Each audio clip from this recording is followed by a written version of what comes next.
Saudara-saudari terkasih dalam Kristus, hari ini Kamis 16 Mei 2024 dalam pekan ke-7 Paskah tahun B. Bacaan dibawakan oleh Laurencia Ineke, Mazmur dilantunkan oleh Marcelio Adrian Aridewo, dan renungan ditulis oleh Antonia Jovita Ari.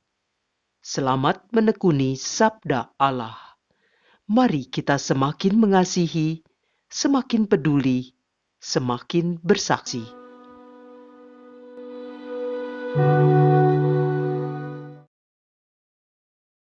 Dalam nama Bapa dan Putra dan Roh Kudus. Amin. Bapa yang Maha Baik, terima kasih atas hari baru yang Kau anugerahkan. Curahkan rahmat-Mu dalam hati kami, agar kami mampu memahami kehendak-Mu melalui firman yang akan kami dengar, dan menjadikannya sebagai tuntunan kami sepanjang hari ini dan hidup kami. Demi Kristus Tuhan dan pengantara kami. Amin. Bacaan dari Kisah Para Rasul, bab 22 ayat 30, dilanjutkan bab 23 ayat 6 sampai dengan 11. Setelah Paulus ditangkap di kota Yerusalem, kepala pasukan ingin mengetahui dengan teliti apa yang dituduhkan orang-orang Yahudi kepada Paulus. Karena itu ia menyuruh mengambil Paulus dari penjara dan memerintahkan supaya imam-imam kepala dan seluruh mahkamah agama berkumpul. Lalu ia membawa Paulus dari markas dan menghadapkannya kepada mereka. Paulus tahu bahwa sebagian dari mereka itu termasuk golongan orang Saduki dan sebagian termasuk golongan orang Farisi. Oleh karena itu ia berseru dalam mahkamah agama itu, katanya, "Hai saudara-saudaraku, aku adalah orang Farisi, keturunan orang Farisi. Aku dihadapkan ke mahkamah ini karena aku mengharapkan kebangkitan orang mati." Ketika Paulus berkata demikian, timbullah perpecahan antara orang-orang Farisi dan orang-orang Saduki, dan terbagi-bagilah orang banyak itu. Sebab orang-orang Saduki mengatakan bahwa tidak ada kebangkitan dan tidak ada malaikat atau roh, tetapi orang-orang Farisi mengakui kedua-duanya. Maka terjadilah keributan besar. Beberapa orang Taurat dari golongan Farisi tampil ke depan dan membantah dengan keras, katanya, "Kami sama sekali tidak menemukan sesuatu yang salah pada orang ini. Barangkali ada roh atau malaikat yang telah berbicara kepadanya." Maka terjadilah perpecahan besar, sehingga kepala pasukan takut kalau mereka akan mengoyak-ngoyak Paulus. Karena itu ia memerintahkan pasukan supaya turun ke bawah dan mengambil Paulus dari tengah-tengah mereka, lalu membawanya ke markas.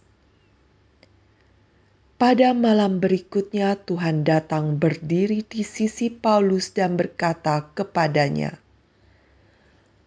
"Kuatkanlah hatimu, sebab sebagaimana engkau berani telah bersaksi tentang aku di Yerusalem, demikian jugalah hendaknya engkau pergi bersaksi di Roma." Demikianlah sabda Tuhan.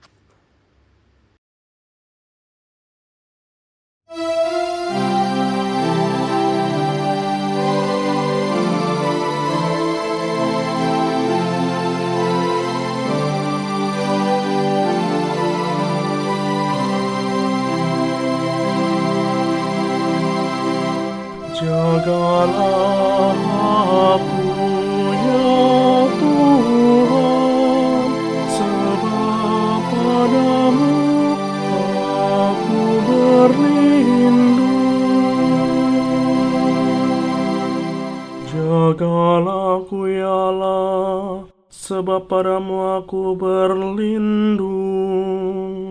Aku berkata kepada Tuhan, Engkaulah Tuhanku. Ya Tuhan, Engkaulah bagian warisan dan pialaku.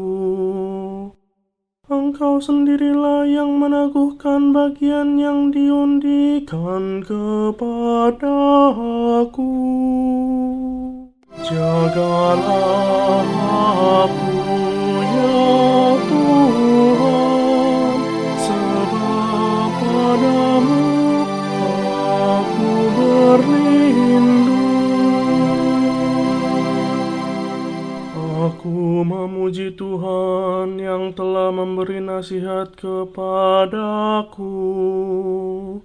Pada waktu malam aku diajar oleh hati nuraniku.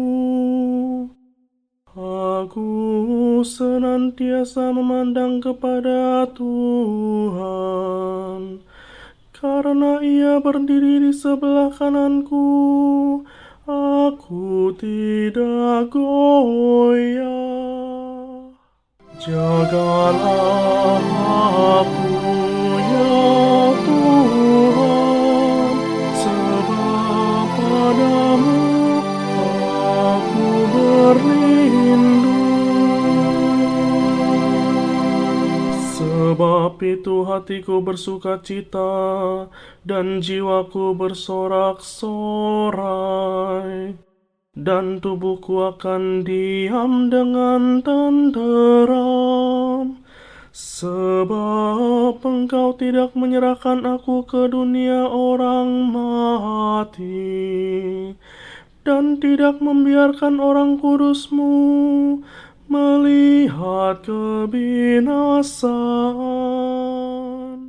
Jagalah aku, ya Tuhan, sebab padamu aku berlindung.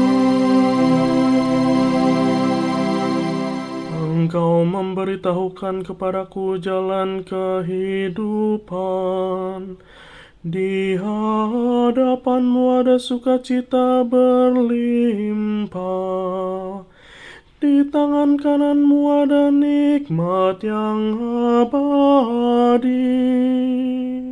Jagalah aku, ya Tuhan, sebab padamu aku berlindung.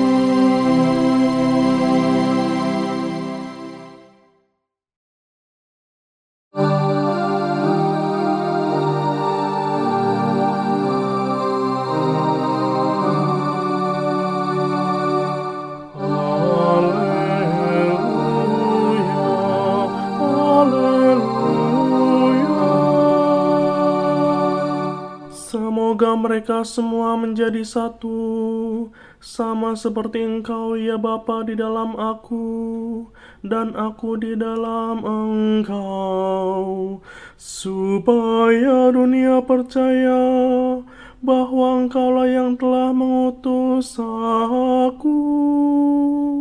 Haleluya, haleluya.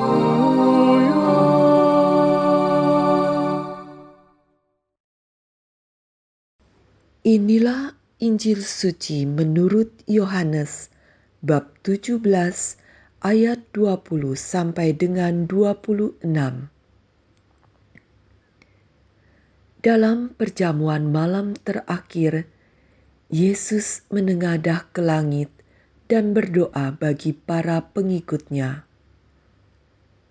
Bapa yang kudus, bukan untuk mereka ini saja aku berdoa, tetapi juga untuk orang-orang yang percaya kepadaku oleh pemberitaan mereka, supaya mereka semua menjadi satu, sama seperti Engkau ya Bapa, di dalam aku dan aku di dalam Engkau, agar mereka juga di dalam kita, supaya dunia percaya bahwa Engkaulah yang telah mengutus aku. Aku telah memberikan kepada mereka kemuliaan yang Engkau berikan kepadaku, supaya mereka menjadi satu, sama seperti kita adalah satu. Aku di dalam mereka dan Engkau di dalam aku, supaya mereka sempurna menjadi satu, agar dunia tahu bahwa Engkau yang telah mengutus aku dan bahwa Engkau mengasihi mereka sama seperti Engkau mengasihi aku. Ya Bapa, aku mau supaya dimanapun aku berada, mereka juga berada bersama-sama dengan aku, yakni mereka yang telah Engkau berikan kepadaku, agar mereka memandang kemuliaanku yang telah Engkau berikan kepadaku, sebab Engkau telah mengasihi aku sebelum dunia dijadikan. Ya Bapa yang adil, memang dunia tidak mengenal Engkau, tetapi aku mengenal Engkau, dan mereka ini tahu bahwa Engkaulah yang telah mengutus aku, dan aku telah memberitahukan namamu kepada mereka, dan aku akan memberitahukannya, supaya kasih yang Engkau berikan kepadaku ada di dalam mereka, dan aku di dalam mereka. Demikianlah sabda Tuhan.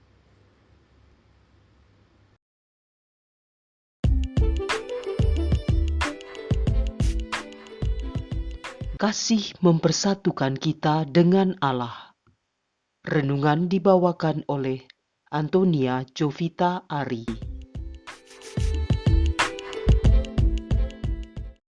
Dan bukan untuk mereka ini saja aku berdoa, tetapi juga untuk orang-orang yang percaya kepadaku oleh pemberitaan mereka, supaya mereka semua menjadi satu, sama seperti Engkau ya Bapa di dalam aku, dan aku di dalam Engkau. Bapak, Ibu, dan saudara-saudari terkasih dalam Kristus, Yesus berdoa tidak hanya untuk para rasul atau murid-muridnya saat itu saja, tetapi untuk kita semua yang percaya pada pewartaan Injilnya, supaya kita semua dapat bersatu dengan Bapa melalui Dia. Hubungan manusia dengan Allah yang telah terputus karena dosa telah dipulihkan kembali melalui Yesus dengan pengorbanannya di kayu salib. Ini merupakan bukti kasih tanpa syarat Tuhan Yesus kepada manusia. Melalui kasih yang tanpa syarat ini, manusia dapat bersatu kembali dengan Bapa. Dengan kata lain, syarat utama bersatu dengan Bapa adalah kasih. Dalam Yohanes 15 ayat 14, Yesus mengatakan, "Kamu adalah sahabatku jikalau kamu berbuat apa yang kuperintahkan kepadamu." Dan perintah Yesus yaitu hidup dalam kasih, saling mengasihi. Karena Yesus adalah sang kasih itu sendiri. Percaya pada pewartaan Injil berarti mau melakukan apa yang diperintahkan Yesus. Mau menjadi sarana pewartaan kasih-Nya di dunia ini. Kita boleh mengklaim diri kita sebagai murid atau bahkan sahabat Yesus. Tetapi mari kita bertanya kepada diri kita masing-masing. Apakah aku sudah melakukan apa yang Tuhan perintahkan? Sudahkah aku hidup dalam kasih? Apakah aku sudah mengasihi orang-orang di sekelilingku? Dalam hal ini, mengasihi tanpa syarat, tidak pilih-pilih. Baik kepada orang yang bersikap baik kepada kita, maupun kepada orang-orang yang tidak menyenangkan, bahkan yang membenci kita. Dan juga, apakah aku sudah melakukan perbuatan kasih terhadap saudara-saudaraku yang miskin, lemah, dan tersisih dengan tindakan yang konkret? Marilah kita berdoa. Terima kasih Tuhan Yesus atas pengorbanan-Mu di kayu salib demi memulihkan dosa kami, sehingga kami dapat bersatu kembali dengan Bapa melalui Engkau. Mampukan kami menjadi sarana untuk menyalurkan kasih-Mu yang hidup dalam hati kami kepada orang-orang di sekeliling kami.